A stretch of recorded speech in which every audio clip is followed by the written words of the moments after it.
For those that may have missed it when you talked about it after the fact, why exactly did you have to pull out of the Chael Sonnen fight in January, and what was the rehab like after the fact?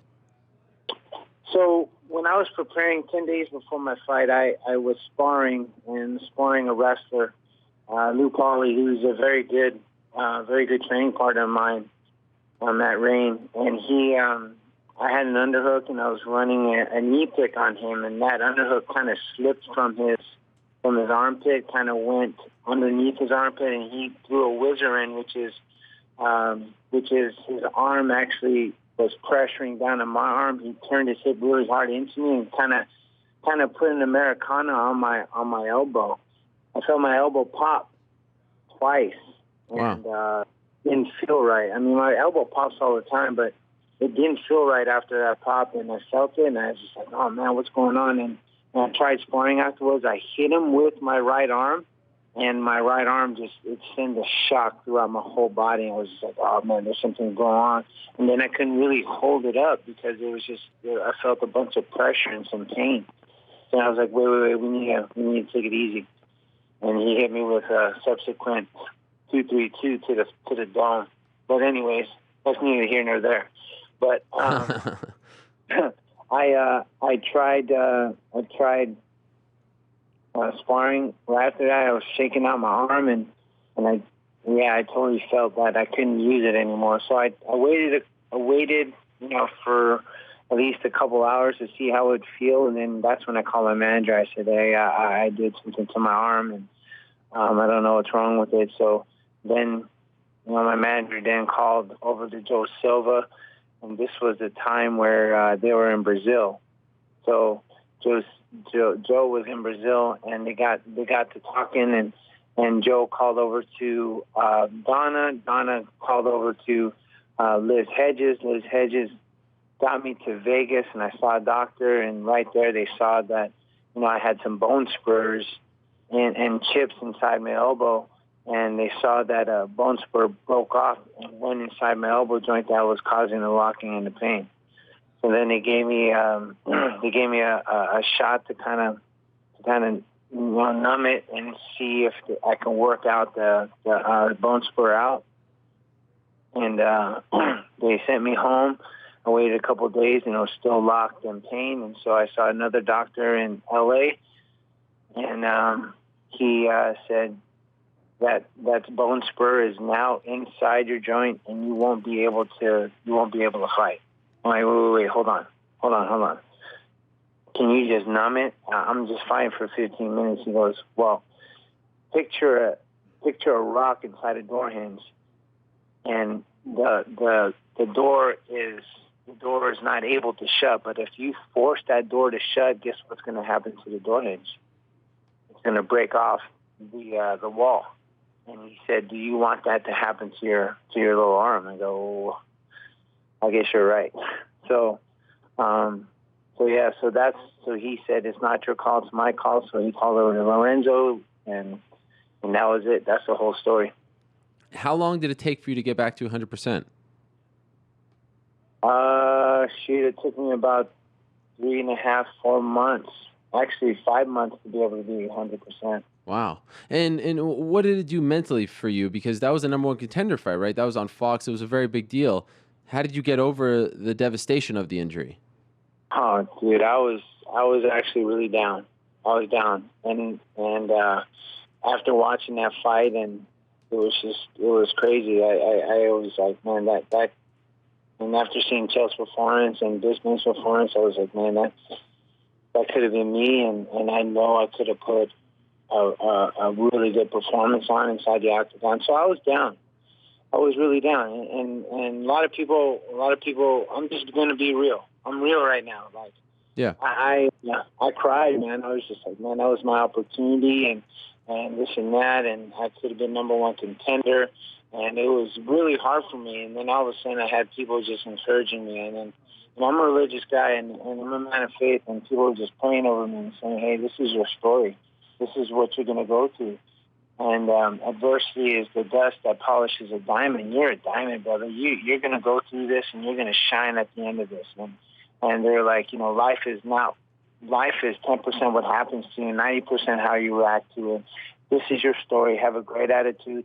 Get your head out of your butt and start training. So, I mean, I was just like, I was down, man. I was down, but I had positive people around me, and now it's just like, it's part of my story. It's part of my story. I was down for about 3 months after the injury, and I couldn't snap out of it, and I was training, and people were like, Munoz, what's wrong with you? I'm like, I'm good. But it was just affecting me, and then after those 3 months, I had 12 weeks to get back in shape, and now now it's just part of my story. It is, and I truly believe that adversity is what makes a fighter who he is and a person who they are. And the thing about it is, for me, I know experiences are going to shape and mold you into the person you are today and tomorrow. And this experience has made me stronger. And, I always say that I bend and I don't break. And this is something where I was bending a lot. And, I got back on the horse. I fell off, but I got back on the horse. I'm riding, man. So, I'm so in shape right now. I'm better in shape than I was with Chris Steven, and I broke him in the second round. So, and I've been working on my striking, and my striking has been great. I've been working on my wrestling and my MMA wrestling. So my transitions are feeling good, and I'm feeling good for this fight. And I'm totally going in there confident and on fire. So you're going to see a ferocious Filipino record machine for sure. By the way, is it true that the man you were supposed to fight in January, Chael Sonnen, who of course just fought on Saturday night against Anderson Silva and lost, is it true that he relayed the message to you that if you needed help with the surgery and all that financially, that he wanted to pay for it and help you out? Is that not true? Yes, that's very true.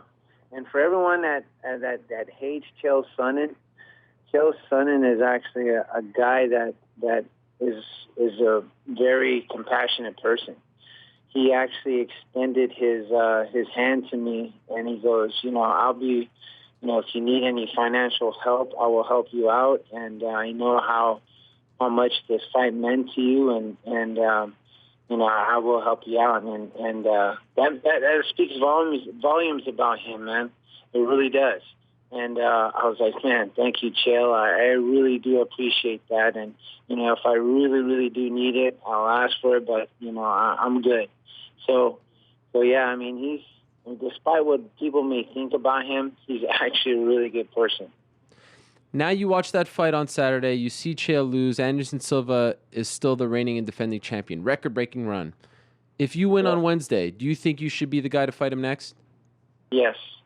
Yes, I do. Have they told you that if you win on Wednesday, you're the next guy? Nope.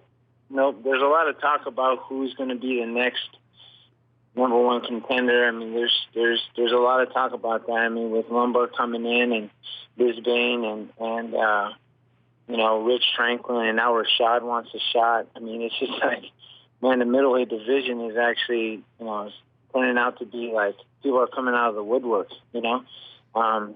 It's getting crazy, but it's great. I mean, I don't want an easy road. I don't. With Chris Weidman, he's tough, and I truly know that he's going to be tough, and it's going to be a great fight. But I don't ask for easy opponents either. So I've always had to work for everything I have, and I didn't have an easy road going through wrestling. I didn't have an easy road going through life. I like things a tough way, and I'm definitely going to go in this fight very hungry, in shape, and you're going to see a great performance for sure. The sense that I'm getting is because they signed Hector Lombard, if he has a good performance, they may give him a shot. For a guy who's been in the UFC and in Zuffa for so long, how frustrating would that be if a guy who comes in, fights one time in the UFC, gets a shot before you? That's very frustrating. It's very, very frustrating. And I know he's a good fighter, and I know that he has a good record, but he was in another organization. And he, to be in the best organization, which is the UFC, and for me to be in the UFC and have the best fighters in the UFC that are ranked in the world, and for me to fight them, for as long as I've been in there, and then a new guy coming in who has been fighting cans I mean, as far as I'm concerned, he was just recycling. He wasn't fighting.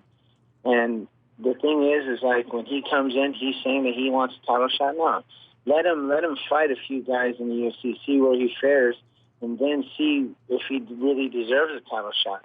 You know, that's where I stand, and I've been true to the organization for almost 3 years. Actually, 3 years of going on 4, and I truly believe that I should get a title shot because I've done everything I can at this weight class, at this division, because I shouldn't have been at 205 when I first started out. Plus, I had a concussion going into that fight, and people saw me get kicked in the head. So, I mean, people see that and see that first impression and it sticks with them. But that wasn't me in there, and people saw the real me when I cut to 85, and I'm 7-1 at this weight class. So, I mean, it's and when I fought Yushin Okami, not making any excuses, he beat me, but that wasn't me either. So, when it comes to like developing through the ranks, I've proven that I've developed, and I've been true to the UFC, and I've been putting on great shows, and for me, I think it's my time. When I get past Chris Weidman and do it in the fashion that I'm going to do it, I deserve a title shot. Will you call out Anderson if you win on Wednesday? No, I mean, I will say I want a title shot. I won't call him out personally because I respect him as a friend and a training partner, and I know how he feels about that. Right. But at the same time, I'm here at this time in my life and that moment that I want to be a world champion too. You know what I'm saying? So. I'm not going to call him out directly, but I'm going to do it in a way where I feel that, it's appropriate for me to be able to get my point across. And how will he I mean, he said he was a little disappointed the first time it happened in November. You've trained together, as you mentioned. I mean, is he ready and willing to fight you? Is he okay with this? Obviously, you're going to have to fight, but has this strained your relationship to the point where he doesn't want to fight you, doesn't want to talk to you? What's it like? Yeah, I mean, I ran into him when Junior Dos Santos won the title, and I heard that he was upset about it, and I just wanted to confirm to him that there's no disrespect to him, and I respect him as a friend and a fighter. And I wanted to make my point to him, that yes, I don't want to fight you. Honestly, I don't, but at the same time, I want to be the best at the division. I want to be a world champion too. I didn't come in here just to be, just to be a fighter. I'm shooting for the top. So, I wanted him to understand that because he's a competitor and he should understand that. And, and when we ran into each other, it was only briefly. And I go, hey, Anderson, I just wanted to talk to you. He goes, it's okay, my friend. I understand. I know how it is. And, we'll talk later. I'm here in the States. We'll go train.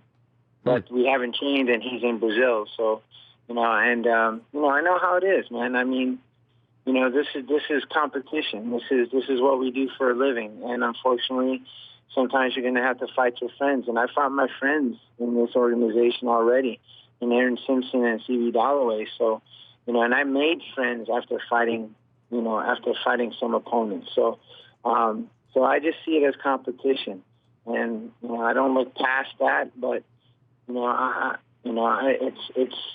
it's what we do, and I come from the sport of wrestling, and we wrestle our friends all the time, and that's what happens. So I think this is something if we do fight that we could reminisce about it, and we could be chilling on the beach in Brazil and be like, hey, remember that time I took you down, and remember that time you hit me with a spinning elbow, and just talk about it with, over drinks with our kids playing in the sand and in the water. So maybe it can be something like that in the future.